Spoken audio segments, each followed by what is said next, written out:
Bon, bonjour à tous, vous êtes sur Web TV Info.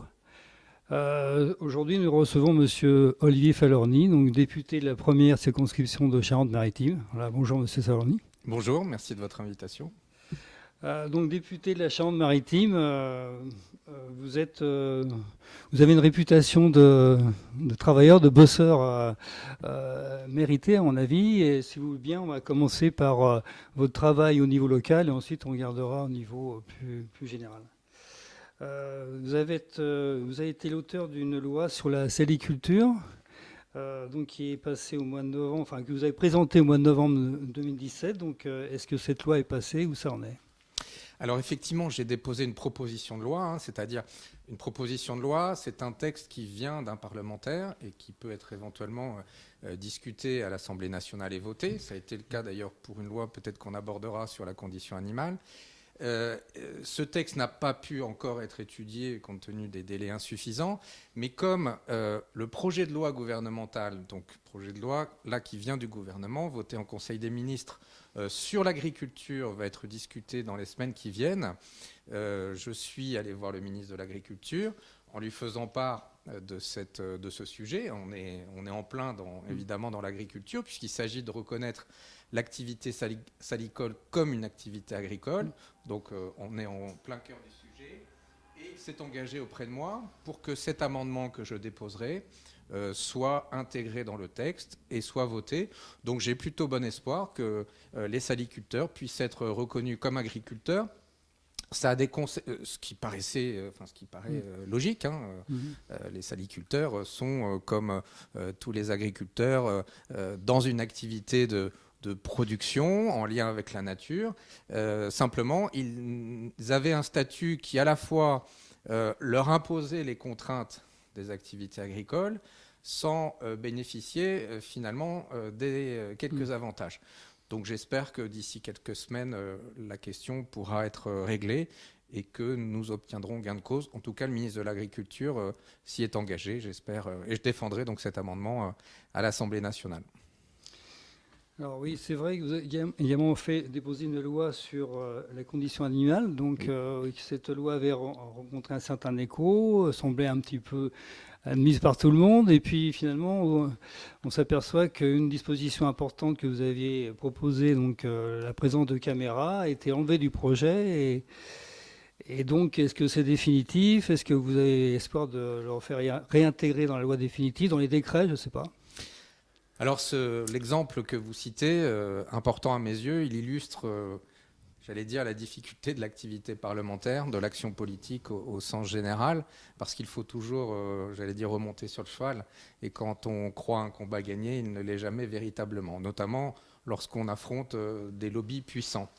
J'avais effectivement là aussi déposé une proposition de loi lors du précédent mandat sur la condition animale. Vous savez que j'ai présidé une commission d'enquête parlementaire sur les abattoirs. Cela faisait suite aux vidéos tournées clandestinement par l'association L214 dans un certain nombre d'abattoirs et qui avaient montré des actes de maltraitance insupportables. Donc j'avais demandé à l'Assemblée nationale la création d'une commission d'enquête parlementaire pour savoir ce qui se passait réellement dans les abattoirs. Milieu totalement opaque, il est extrêmement difficile de savoir ce qui se passe à l'intérieur. J'ai pu le constater, puisque en tant que président, j'ai voulu faire des visites inopinées dans les abattoirs. Ça a été compliqué, j'y suis arrivé, parce que voilà, j'exigeais de pouvoir, en tant que parlementaire, c'est mon droit et c'est mon devoir, de savoir exactement ce qui s'y passait. Et puis nous avons auditionné tous les acteurs concernés pendant 6 mois. Nous avons rendu un rapport parlementaire.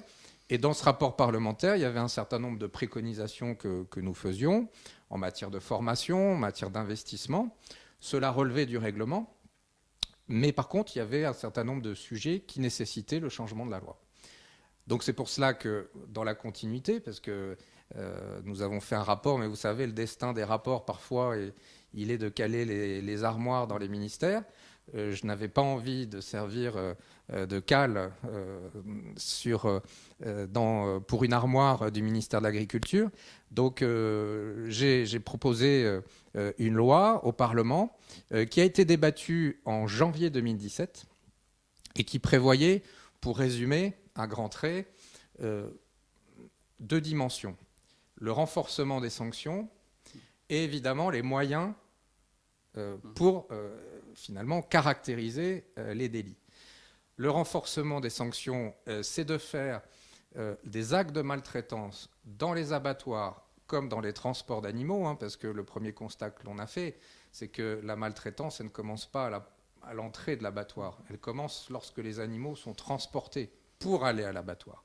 Et donc, le premier principe qui me semblait important, c'est de faire de ces deux actes de maltraitance des délits pénaux, que cela devienne un délit pénal, donc avec des sanctions beaucoup plus lourdes qu'aujourd'hui. Ce qu'il faut savoir, c'est que, par exemple, les actes de maltraitance dans les élevages ou dans les refuges d'animaux relevaient du pénal, ce qui n'était pas le cas pour les abattoirs et pour les transports d'animaux. Donc cette disposition a été votée dans ma proposition de loi, mais en parallèle, évidemment, pour pouvoir caractériser un délit, il faut des éléments de preuve. Donc j'avais proposé le contrôle vidéo pour que, eh bien, on puisse caractériser, montrer, prouver, d'ailleurs à charge ou à décharge, parce que ça peut être aussi un élément et de protection pour le salarié s'il est accusé injustement, un contrôle vidéo à la main de l'inspection vétérinaire, parce qu'aujourd'hui, l'État est chargé de surveiller ce qui se passe dans les abattoirs, heureusement, à la fois sur le contrôle sanitaire de la viande, ce qui est important, mais aussi sur le respect de l'animal. Sauf qu'un autre constat de mon enquête parlementaire, c'est que les inspecteurs vétérinaires, faute de nombre suffisant, se concentrent sur l'aspect sanitaire et en oublient l'aspect contrôle de la condition animale. Et donc l'idée, c'était de donner un outil supplémentaire à l'inspection vétérinaire pour s'assurer que l'animal est respecté. Cette loi a été votée, et il a fallu batailler, je peux vous dire, hein, parce que le ministère de l'Agriculture n'en voulait pas, les lobbies de l'industrie de la viande n'en voulaient pas, la commission des affaires économiques dans laquelle le texte avait été étudié l'a refusé. Et donc nous sommes arrivés dans l'hémicycle, et là j'ai pu obtenir gain de cause, grâce aussi, et je veux le souligner, à la mobilisation des associations de protection animale, qui se sont toutes unanimement mobilisées pour ce texte, et la mobilisation citoyenne à travers les réseaux sociaux, à travers les web TV, à travers les mails qui ont... Voilà, donc il y a eu une mobilisation citoyenne qui a fait basculer le texte. Ce qui s'est passé ensuite, c'est que vous savez, une loi, pour être ratifiée définitivement, elle doit être votée à l'Assemblée nationale. Ça a été fait en janvier 2017, mais elle doit être votée aussi au Sénat. Janvier 2017, 2 mois après, on avait les élections présidentielles, ensuite les élections législatives, et à la rentrée de septembre, les élections sénatoriales. Autant vous dire que le processus législatif, il a été arrêté, figé. Et donc aujourd'hui, on l'a évoqué tout à l'heure, vient à l'Assemblée nationale le projet de loi sur l'agriculture. Et là aussi, on est en plein dedans. Donc le projet de loi agricole aujourd'hui reprend une des 2 dispositions, c'est-à-dire des actes de maltraitance seront qualifiés comme délit pénal, sauf qu'il ne reprend pas les éléments de contrôle. Donc je vais vous dire, c'est comme si... le gouvernement annonçait qu'il allait, c'est un peu ce qu'il fait, mais allait annoncer qu'on va renforcer la lutte contre les excès de vitesse sur la route, mais qu'en même temps, on supprime les radars. Vous voyez, c'est à peu près aussi cohérent. Donc aujourd'hui, le projet de loi, il prévoit un renforcement des sanctions, mais il ne se donne pas les moyens en refusant le contrôle vidéo. C'est bien dommage, et je vais me battre, hein, évidemment, et je vais déposer des amendements, puisque c'est un droit sacré des députés, et je me bats justement, puisque le gouvernement, dans le cadre de la réforme constitutionnelle, a la volonté de restreindre le droit à amendement des parlementaires. Donc je vais déposer des amendements, et notamment sur le contrôle vidéo. On va passer à un autre sujet. Vous êtes membre de la Commission parlementaire de développement durable et d'aménagement du territoire. Et donc à ce titre, vous avez affaire avec les réformes concernant le transport. Donc vous avez donc posé des questions écrites sur la desserte de La Rochelle, les GV. Vous avez demandé des aménagements. Oui. Vous pourrez nous en dire 2 mots là-dessus. Et puis je voudrais vous poser également une deuxième question sur la réforme de la SNCF, puisqu'on va rentrer dedans. donc privatisation de la SNCF. Qu'est-ce que vous en pensez? Est-ce que le projet actuel, avec disons une procédure donc rapide, on va dire, vous convient? Alors, concernant la desserte de La Rochelle, vous savez, l'histoire de La Rochelle, tout au long des siècles, c'est son combat pour le désenclavement. Voilà, on est un magnifique port. Voilà, on a l'océan face à nous. Donc, les perspectives des développements sont restreintes si on n'a pas un meilleur accès pour notre ville. Voilà, c'est un combat de tous les temps. Et quand Michel Crépeau s'est battu et a obtenu que La Rochelle soit desservie par le TGV et qu'il y ait une ligne Paris-La Rochelle à grande vitesse, c'était dans la continuité de ce combat historique pour le désenclavement de La Rochelle. Donc, la LGV arrivant, nous nous sommes battus avec les élus locaux pour que la ligne soit évidemment plus rapide, parce que l'enjeu, il est aussi en termes de développement économique, l'attractivité du territoire. Il y a les citoyens qui prennent le train, évidemment, et qui sont intéressés par la réduction du temps de trajet entre Paris et La Rochelle, mais il y a aussi tous les chefs d'entreprise qui pourraient être intéressés d'installer leur siège social à La Rochelle, mais qui ont besoin, parce que Paris reste aussi un lieu central, stratégique dans notre pays, puisse être à proximité de Paris. Et donc la liaison entre La Rochelle et Paris, elle est importante en termes de temps, aussi pour des raisons économiques. Moi, je prends le train toutes les semaines et je vois beaucoup de chefs d'entreprise, de gens aussi qui ont envie de travailler à La Rochelle, mais tout en ayant aussi un pied à Paris. Et bien évidemment, quand vous passez de 3h à 2h30 et que vous faites l'aller-retour dans la journée, c'est sensible. Voilà, ça compte. Quand vous gagnez une demi-heure, 3/4 d'heure, je peux vous dire que vous le sentez. Et puis, votre journée de travail, elle est d'autant plus complète. Et donc, vous avez le temps de faire plus de choses. Donc, c'est un combat important que nous avons mené. Nous avons effectivement obtenu que la desserte de La Rochelle soit plus rapide. Parfois, on atteint 2h20, 2h25 quand les trains sont qualifiés de bolides, c'est-à-dire qu'ils ne passent plus par Poitiers. Et on le ressent, je peux vous dire que moi je l'apprécie, mais c'est en nombre insuffisant. C'est en nombre insuffisant et le gain de temps a été certes palpable, mais il n'y a pas assez de trains rapides, et notamment sur les horaires stratégiques du matin et du soir, ou des horaires inadaptés. Donc on veut continuer à se battre pour avoir un nombre plus important de navettes rapides entre La Rochelle et Paris, et puis aussi de faire en sorte que la desserte de Surgères, parce que voilà, on est dans un territoire, Surgères n'est pas dans ma circonscription, mais je me bats pour le département de la Charente-Maritime, et puis aussi pour son désenclavement, parce qu'il y a beaucoup de gens qui prennent le train à Surgères, qui seraient obligés de venir à La Rochelle, ça n'aurait pas de sens, et en termes de développement durable, ça accentuerait encore les mouvements pendulaires avec les bagnoles pour aller en gare de La Rochelle. Donc la gare de Surgères doit être soutenue, préservée et défendue, parce qu'il y a toujours la tentation de supprimer la gare de Surgères, ce serait une folie. Et puis, sur la réforme de la SNCF, de manière plus globale, il y a une problématique réelle, c'est cette dette abyssale. Voilà, c'est une problématique quand vous avez, quelle que soit l'entreprise, publique ou privée, une telle dette. Donc là, il y a une problématique majeure. Autre problématique à régler, c'est celle de la concurrence qui est à venir et qui est irréversible. Ça, il faudra faire avec. Moi, je suis hostile à l'idée de privatisation de la SNCF. J'y suis hostile parce que vous savez, il faut toujours tirer les expériences de ce qui se passe à l'étranger. Exactement, parce voilà. que si on regarde ce qui s'est passé en Angleterre, absolument, on peut dire que c'est pas très probant. C'est le moins qu'on puisse dire. Ouais. Pas très probant en termes de fonctionnement, pas très probant en termes de sécurité, parce que certes, il y a eu des drames dans le transport ferroviaire, il y en a eu, mais quand on compare les accidents qu'il y a pu y avoir avec ce qui se passe sur la route ou dans l'aviation, c'est rien.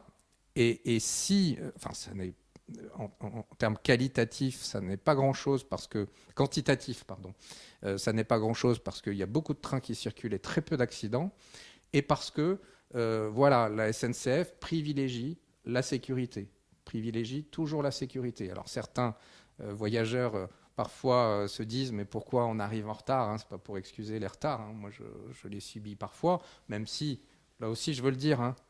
Bon, les Français disent les trains arrivent tout le temps en retard, moi je le prends toutes les semaines, hein. Faut pas exagérer non plus, hein. On regarde jamais les trains qui arrivent à l'heure. Voilà, faut pas exagérer non plus. J'arrive dans l'immense majorité des cas à l'heure à Paris. Mais la question de la privatisation, pour moi, serait une erreur, parce que les expériences, effectivement, à l'étranger, notamment en Grande-Bretagne, ne se sont pas avérées concluantes, et notamment en matière de sécurité, parce que vous savez, quand vous cherchez du profit à tout prix, eh bien, vous en oubliez les fondamentaux, et notamment la sécurité. Il y a eu un exemple, c'est le Deutsche Bahn, donc en Allemagne, donc qui a privatisé son réseau ferroviaire. Et ils avaient un problème de faire la jointure entre la partie est et la partie ouest donc de l'Allemagne. Donc le réseau a été privatisé, mais avec une société anonyme, et dans lequel l'actionnaire est l'État à 100%. Est-ce que vous pensez que ça peut être une solution en France ? Parce que le problème, ce sera quand même de garder le contrôle du train comme, disons, vecteur d'aménagement du territoire. Absolument. Pour moi, c'est l'enjeu principal. Voilà. Effectivement, passer en société anonyme, c'est probablement ce qui va arriver. Et ça, je n'y suis pas hostile, à condition que l'État garde la main. L'État doit garder totalement la main sur la SNCF. À 100%. Absolument. Ouais. Parce que c'est un outil, comme vous dites, c'est un outil stratégique. La SNCF, c'est un outil stratégique. Et c'est un outil en matière d'aménagement du territoire. On ne peut pas tous pleurer sur... je me souviens, quand j'étais étudiant en histoire-géographie, il y avait cette fameuse phrase « Paris est le désert français ». Aujourd'hui, on dit il y a une France à deux vitesses. La France des métropoles, la France des campagnes, la France périphérique. Moi, je n'ai pas envie d'une France qui soit les métropoles et le désert français. Et la SNCF participe de l'aménagement du territoire. Alors, ça ne veut pas dire de faire circuler des trains à vide s'il n'y a plus personne, évidemment. Mais vous savez, c'est toujours le cercle vertueux ou le cercle vicieux. Si vous n'avez personne dans les trains, il faut aussi vous interroger pourquoi il n'y a personne dans les trains. Si vous avez une mauvaise desserte, si vous avez un train qui met... regardez Nantes-La Rochelle. C'est affligeant. C'est affligeant. On met plus de temps aujourd'hui pour aller de La Rochelle à Nantes par le train qu'on en mettait dans les années 50. Évidemment, comment voulez-vous que les gens prennent le train ? Alors, ils prennent leur bagnole, ils traversent les marais, bilan carbone désastreux, parce que l'offre n'est pas satisfaisante. Vous savez, hein, c'est l'œuf et la poule. Et donc, si on veut effectivement avoir un aménagement du territoire digne de ce nom, évidemment, le laisser au privé, le privé, il est dans sa logique. Hein, ce n'est pas une critique. Le privé, il est dans la recherche du profit. Je pense que ça n'est pas l'enjeu du transport ferroviaire. Bon, autre question. Vous êtes intéressé, disons, aux prisons. Vous avez visité oui. Souvent la prison de Saint-Martin-de-Ré, etc. Et donc, il y a eu un projet de loi. Il y a actuellement un projet de loi du gouvernement pour raccourcir les peines de prison et, disons, faire échapper les petits délits à l'emprisonnement, hein, notamment tout ce qui est inférieur à 6 mois, voire 1 an. Là-dessus, encore, il y a des décisions à prendre. Donc, ne pas donc, précipiter les gens dans la prison systématiquement. Et par contre, faire appliquer les peines. Donc, est-ce que vous pensez que le projet est, disons, satisfaisant comme ça, ou est-ce qu'il peut être encore amélioré ? Alors, sur le papier, il me semble cohérent. Dans les faits, ça me paraît, aujourd'hui en tout cas, difficile à mettre en place compte tenu du manque de moyens. C'est la palissade de dire ça, mais c'est la réalité. La justice continue, même si les budgets augmente. Hein. C'est vrai que incontestablement, ça fait partie des priorités et on voit un nombre de postes plus important se créer. Mais je crois que le premier enjeu, c'est de faire en sorte que les peines soient appliquées, quelles qu'elles soient, de la plus petite, évidemment, à la plus sévère. Que les peines soient appliquées, ça ne veut pas dire de mettre tout le monde en prison. D'abord, enfin pour deux raisons. La première, c'est que la surpopulation carcérale est catastrophique. C'est catastrophique. Donc effectivement, il faudra construire des places de prison supplémentaires. Mais attention, hein, parce que si c'est de construire des places de prison supplémentaires pour que la surpopulation continue et qu'on mette des petites peines, entre guillemets, en prison, on crée l'autre problématique. Parce qu'il y a la problématique de la surpopulation carcérale et il y a le problème, j'allais dire, de la promiscuité. C'est-à-dire que quand vous mettez des voyous et pire encore, des détenus radicalisés, vous savez que c'est un sujet qui me préoccupe particulièrement, avec ce qu'on appelle des petites frappes, des gamins un peu en déshérence qui ont fait quelques bêtises sans que ça soit très très grave, mais ils ont été condamnés. Et ben vous mettez ces jeunes en état de faiblesse quand même, hein, parce qu'ils sont quand vous les mettez en prison, ils sont en situation de faiblesse par rapport au caïd. Hein, voilà, il y a du caïda. Avant, c'était un peu les voyous de la grande criminalité. Maintenant, le problème, c'est qu'on voit qu'il y a un certain nombre de caïds, mais radicalisés, et qui ont tendance à prendre la main sur ces petits voyous. Il y a eu des exemples, hein, malheureusement. Koulibaly, les frères Kouachi. Voilà, ce sont des gamins qui sont rentrés en prison pour des faits de droit commun et qui sont ressortis comme des bombes humaines. Donc, à la fois, les sanctions doivent être appliquées et surtout tout de suite. Tout de suite. Parce que ce qui se passe aujourd'hui, c'est que les petites peines, parfois, ne sont pas appliquées, ou elles sont appliquées 1 an, 2 ans, voire 3 ans après. Et donc, le sens de la peine est complètement gommé. Donc, moi, je suis favorable, évidemment, au bracelet électronique. Mais le problème aujourd'hui, c'est bien beau de dire on met sous bracelet électronique tout de suite, mais on n'a pas les moyens aujourd'hui techniques et financiers. Et je crois beaucoup dans les travaux d'intérêt général, mais c'est la même chose. Pour avoir l'application de travaux d'intérêt général, eh bien, il faut des lieux où puissent aujourd'hui s'appliquer ces sanctions. Et là aussi, c'est l'enjeu, parce qu'aujourd'hui, très peu de peines de travaux d'intérêt général sont pratiquées. Et il faut avoir effectivement, et c'est pas ce qui manque hein, pourtant, hein, il y aurait beaucoup à faire. Aujourd'hui, ça n'est pas applicable. Donc les intentions sont bonnes, l'application sera plus compliquée, ça supposera des moyens bien évidemment. Oui, le bracelet électronique, l'autre avantage, c'est que ça coûte moins cher. Et particulièrement dans une conjoncture où il n'y a pas beaucoup d'argent au niveau du ministère, c'est un argument intéressant. Alors, oui, mais enfin, ce qui est, à mon avis, encore plus important, c'est se dire que pour des petites peines, mettre les gens en prison, c'est quand même un peu l'école du vice.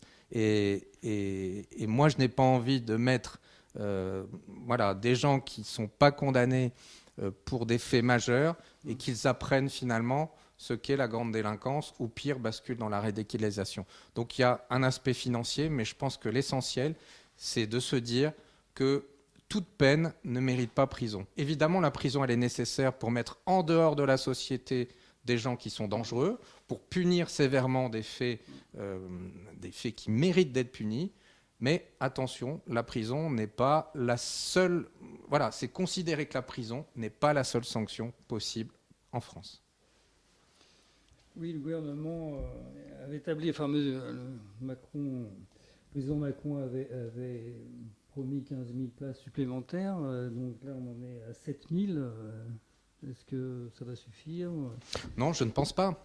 Je ne pense pas parce que malgré cette nécessité et cette volonté de trouver des alternatives à la prison, aujourd'hui on a une surpopulation carcérale qui fait que, au-delà des petites peines, il y a des condamnations lourdes et qui, aujourd'hui, voilà, sont effectives. Et on a trop de gens dans les prisons. On a des cellules où on retrouve 2, 3 détenus ensemble. Ça n'est pas acceptable. Ça n'est pas acceptable pour le respect, pour le respect. Hein.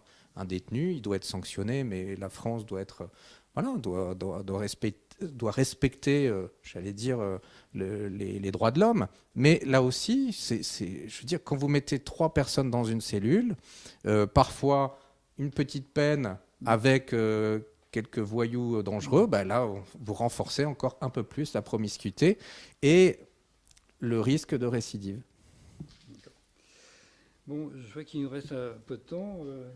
Vous avez également été à l'origine d'un projet de loi sur la fin de vie, oui. Qui a été repris ou qui a été anticipé, je ne sais pas. Enfin, je ne suis pas au courant du calendrier parlementaire exact, hein, par le député Touraine. Il semble qu'il y ait une majorité de députés qui aillent dans ce sens, qu'il y ait une possibilité en tout cas de majorité pour faire passer une loi. Bon, est-ce que vous pensez que ça va passer rapidement? Ça prendra plus de temps? Alors c'est un sujet majeur que vous évoquez en fin d'interview. Je ne suis pas sûr qu'on ait suffisamment de temps, mais c'est un sujet fondamental de société. Je crois que c'est probablement l'ultime et la dernière grande liberté à conquérir en France. Je fais souvent le parallèle avec le combat qu'a mené Simone Veil pour le droit à l'interruption volontaire de grossesse, parce qu'on est dans la même situation d'hypocrisie. C'est-à-dire qu'aujourd'hui, il y a des euthanasies qui se passent clandestinement, sans contrôle. Et justement, parfois, on nous accuse d'ouvrir aux dérives possibles. Non, la loi, justement, elle encadre. Et elle permet le respect de la volonté du patient. Et quand vous avez entre 2000 et 4000 euthanasies clandestines par an, chiffre de l'INED, vous pouvez vous poser des questions. Autre hypocrisie, aujourd'hui, il y a des Français et des Françaises qui s'exilent, notamment en Belgique, mais aussi en Suisse, aux Pays-Bas, au Luxembourg, qui ont légiféré pour pouvoir finir leur vie dignement. Comme autrefois, les femmes devaient se faire avorter à l'étranger ou avorter clandestinement, avec les conséquences dramatiques que cela pouvait avoir. J'ai déposé une proposition de loi, mon collègue Jean-Louis Touraine également. Nous avons signé une tribune ensemble dans Le Monde qui a réuni 156 députés. C'est un bon signe, parce qu'aujourd'hui, des députés s'engagent. Et que l'on ait 156 députés qui s'engagent formellement à soutenir une loi de ce type, c'est, je crois, un bon signe pour l'avenir. Mais il y en aura d'autres, j'en suis convaincu. Le problème, c'est qu'aujourd'hui, le gouvernement, la ministre de la Santé, le président de la République semble un peu frileux. Aujourd'hui, le gouvernement bloque, mais on continuera parce que, pour moi, c'est une liberté fondamentale à conquérir, le droit de choisir. Oui, une dernière question qui vous concerne plus personnellement. Vous avez été à l'origine de la création d'une association qui s'appelle Toute la République. Est-ce que vous pouvez nous en dire 2 mots? Oui, alors j'invite tous ceux qui nous regardent et qui s'intéressent et qui se reconnaissent dans l'action parlementaire que je peux mener à rejoindre cette association. Alors ça n'est pas un parti politique, hein. Ça accueille toutes les sensibilités, ça accueille des citoyennes et des citoyens qui ont envie de réfléchir avec moi sur les sujets, par exemple sur les sujets qu'on vient d'aborder. Ça s'appelle Toute la République parce que je considère que le combat pour la République, et notamment pour le principe de laïcité, il est plus que jamais à mener. C'est pour ça que j'appelle ça Toute la République. Et Toute la République, elle implique le principe de laïcité qui nous permet de vivre tous ensemble dans toute la République. Rien que la République, toute la République. Donc tous ceux qui veulent rejoindre cette association, qui est un mouvement civique, qui est un laboratoire d'idées, qui organisera un certain nombre de conférences-débats, je les invite à nous rejoindre en prenant contact avec ma permanence parlementaire, par exemple. Voilà, ça n'est pas un parti politique, mais c'est un mouvement civique, un laboratoire d'idées qui essaye de contribuer au débat public. Vous savez, quand vous êtes parlementaire, vous voyez le nombre de dossiers qu'on a à traiter. Parfois, vous avez la tête dans le guidon. Et moi, je veux aussi faire en sorte de m'arrêter, de prendre le temps de réfléchir, d'écouter, de faire venir des personnalités qui ont une expertise et de pouvoir réfléchir ensemble à l'échelle de la circonscription aux grands enjeux de société. Donc toute la République est ouverte, évidemment, à tous ceux qui s'intéressent et se reconnaissent dans l'action que je mène. Merci. Merci à vous.